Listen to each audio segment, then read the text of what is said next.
Welcome to another episode of English Podcast. Each session is a chance to practice, learn, and enjoy English naturally at your own pace. Remember to subscribe and give us a like if you find it useful. Have you ever thought about those friends you lose touch with over the years? Life gets busy, we move, change jobs, it happens. This story is about one of those lost friendships, and how sometimes, unexpectedly, they can be found again. It's a universal experience, isn't it? That bittersweet feeling of remembering someone you were once close to, wondering where they are now. This story takes place in a small seaside town called Seabrook. Imagine quaint cottages, a bustling harbor, the smell of salt in the air. Seabrook is a place where everyone knows everyone, or at least they used to. Our main character, David, has returned to Seabrook after many years away, living in the big city. He's back to help his family with their old bookshop, a place filled with memories. The bookshop, the book nook, is a central part of this story. It's one of those charming, slightly dusty shops with books piled high and overflowing onto the floor. It's a place where stories literally come to life, and in a way, so will David's story. He's a bit hesitant to be back, though. City life has changed him. He's not the same carefree young man who left Seabrook years ago. Let's see how being back in his childhood home affects him. It's going to be interesting to explore that, how going back to a familiar place can bring up so many emotions, both good and bad. It can be like opening an old photo album, full of faces and moments you'd almost forgotten. So, after 10 years of silence, I found myself staring at a familiar name on a social media platform. It was Sarah, my old friend from university. We'd drifted apart after graduation, lost touch, you know how it is. Seeing her name, a wave of nostalgia washed over me. Should I reach out? I wondered. It's funny how these things happen, isn't it? One minute you're scrolling through endless updates, and the next you're face to face with the past. The word, nostalgia, by the way, means a sentimental longing or wistful affection for the past, typically for a period or place with happy personal associations. I bet you were flooded with memories. Absolutely. We'd shared so much late-night study sessions fueled by coffee, adventures exploring the city, supporting each other through thick and thin. Thick and thin means in both good times and bad times. I hesitated for a moment, then decided to send her a message. A simple, "Hi Sarah, it's me." That takes courage. It can be daunting to reach out after so long. Daunting means seeming difficult to deal with in anticipation, intimidating. I can only imagine the mix of excitement and nervousness you must have felt waiting for a reply. It's like sending a message into a bottle, hoping it reaches the right shore. The wait felt like an eternity. I kept checking my phone every few minutes. Finally, a notification popped up. It was her. She replied, "Oh my goodness. Is it really you? How have you been?" My heart leapt. It felt like no time had passed at all. We started chatting, catching up on each other's lives. That's wonderful. Catching up means exchanging news about what has happened since you last saw each other. I imagine the conversation flowed easily, like picking up a book right where you left off. It's amazing how quickly those connections can be re-established, even after years of separation. Exactly. We talked for hours that night, reminiscing about old times and laughing at silly memories. Reminiscing means indulging in enjoyable recollection of past events. We discovered we were both living in the same city again, which felt like a sign. We agreed to meet up for coffee the following week. That's such a coincidence. Or maybe it's fate. Fate means the development of events outside a person's control, regarded as predetermined by a supernatural power.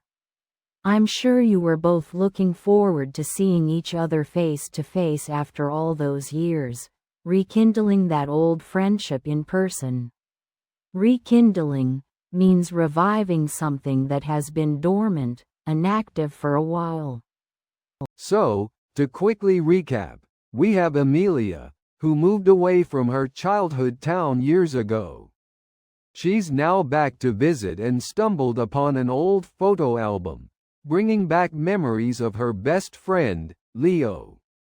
She's feeling nostalgic, that warm feeling of remembering happy times. Exactly. And the album made her think about all the fun they had building treehouses, exploring the woods, typical childhood adventures. She really misses that close connection.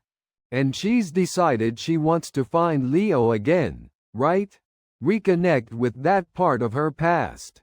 She's starting to feel hopeful, optimistic about finding him. Yes, and this is where our story picks up. Amelia decides to ask around town, starting with Mr. Henderson, the owner of the old candy shop. He's been around forever, so she's hoping he might remember Leo.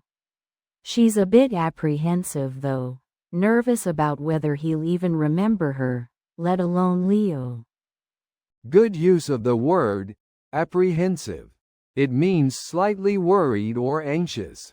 Let's see if Mr. Henderson can help.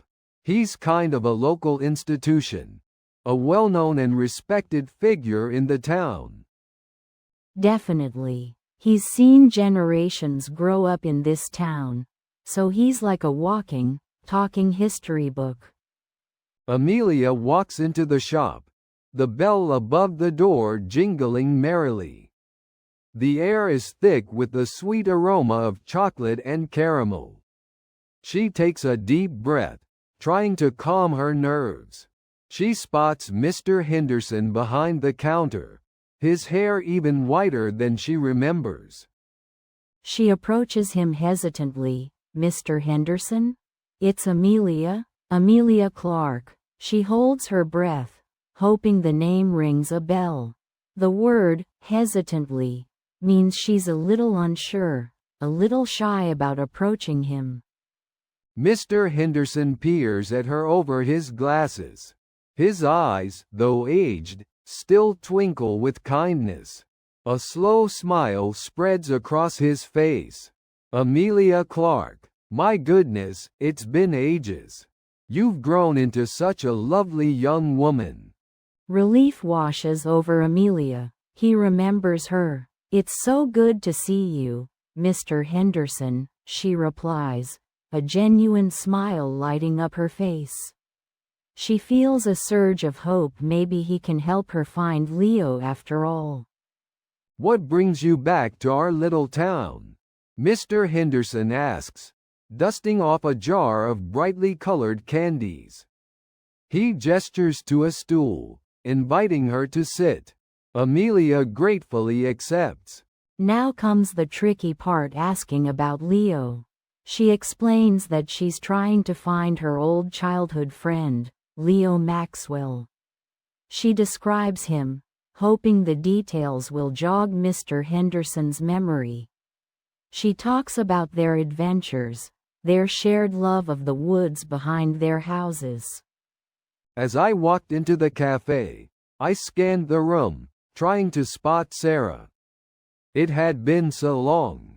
I felt a mix of excitement and apprehension. Apprehension means a feeling of worry or nervousness about something that might happen. I hoped she hadn't changed too much. And then you saw her, right? Was it how you imagined? I bet all those years just melted away. Melted away means disappeared quickly, like snow in the sun. Not exactly. She looked different, older, of course, but also wearier. Like life had taken its toll. To take its toll means to have a negative effect over time. Oh, that doesn't sound too good. So, what happened next? Did you approach her? Did she recognize you? I'm on the edge of my seat. On the edge of my seat means I'm very excited and eager to hear what happens next. I walked over, heart pounding, and said, "Sarah?" She looked up, a flicker of recognition in her eyes. It was a tentative recognition, though hesitant. Tentative means uncertain or hesitant. Oh, the suspense. I can practically feel the tension in the air. So, did she remember you? Did she say your name? Tell me everything. A small smile spread across her face. "David, is that really you?" Relief washed over me. It was her. It really was her. We hugged, a long, heartfelt hug. It felt like no time had passed at all. That's wonderful. A heartfelt hug is a sincere and deeply emotional hug. It sounds like a beautiful moment. So, what did you talk about after all those years? We talked for hours, catching up on everything. We reminisced about old times, laughing and sometimes even tearing up a bit. To reminisce means to talk or think about pleasant memories from the past. It's amazing how shared memories can connect people even after a long time apart. So, did you find out why she seemed so weary when you first saw her? What had she been through? She had been through a lot. She told me about her struggles, her triumphs, her heartbreaks. It was a lot to take in. To take in means to understand or absorb information. It sounds like it. It's important to have someone to share those experiences with, both good and bad. It's a crucial part of life and friendship. It really is. And it was then that I truly understood the meaning of rekindling a friendship. To rekindle literally means to relight a fire, but it can also mean to revive or renew a relationship. We were rebuilding our connection, stronger than ever. That's a perfect way to put it. Rekindling a friendship is like breathing new life into something precious. I'm so glad you two found each other again. Me too. We made plans to stay in touch this time, promising not to let so much time pass again. We had both learned the hard way how precious these connections are. And sometimes, absence really does make the heart grow fonder. That means that being away from someone can make you appreciate them more. So what happened next time you met? The next time we met, it was like no time had passed at all. We fell back into our old rhythm, joking and teasing each other like we always had. We were picking up right where we left off, like resuming a paused movie. Picking up where you left off means continuing something from the point where you stopped. That's a great analogy, like resuming a paused movie. That perfectly captures the feeling of reconnecting with an old friend. It must have felt wonderful to find that easy familiarity again. It did. It was like rediscovering a lost treasure. And that's when I realized that true friendships, the ones worth cherishing, are the ones that can withstand the test of time and distance. Absolutely. They're the golden threads that weave through the tapestry of our lives. And sometimes, they're even stronger after being reconnected. Okay, let's quickly recap the story so far. Remember, This helps your listening comprehension. Amelia, overwhelmed by city life, returned to her peaceful hometown, Oakhaven. She felt a bit lost, like a fish out of water, until a chance encounter at the local bakery brought her face to face with Daniel, her childhood best friend. She hadn't seen him in years. He'd become a skilled carpenter, a craftsman, someone who works with wood, and was clearly thriving in Oakhaven. Initially, Amelia was too stunned to speak, completely speechless. But Daniel, ever the friendly face, recognized her instantly. He was so happy to see her. They chatted, catching up on lost time, reminiscing about their shared childhood adventures like building treehouses and exploring the nearby woods. Reminisce means to remember happy times from the past. They talked about how life had taken them on different paths. Amelia to the bustling city, which means a busy, energetic city, and Daniel choosing to stay in their quiet hometown. It was clear, though, that despite the years and distance, the bond of friendship was still strong. Daniel invited Amelia to his workshop. It was filled with the aroma of wood shavings and the rhythmic sounds of his tools. She saw his passion for his craft, his dedication to creating beautiful, functional pieces. She realized she'd envied, or felt a bit jealous of, his grounded life. And what about that beautiful wooden bird he was carving? A bluebird, just like the ones they used to watch together as kids. He explained he was making it for the town's upcoming Founders' Day festival. This small gesture showed how much he valued their shared past. Seeing Daniel's contentedness, his happiness and satisfaction helped Amelia realize that perhaps her own happiness wasn't in the city after all. She was starting to think that maybe Oakhaven, her roots, held the key to the peace she craved. So, Amelia's unexpected homecoming led to a rediscovery, not just of a dear friend, but also of a part of herself she'd forgotten. This chance meeting sparked a renewed sense of belonging and the promise of a brighter future, closer to her roots and the simple joys of life. Thanks for listening to English Boost. Remember, practice a little every day and you'll see big results. See you in the next episode.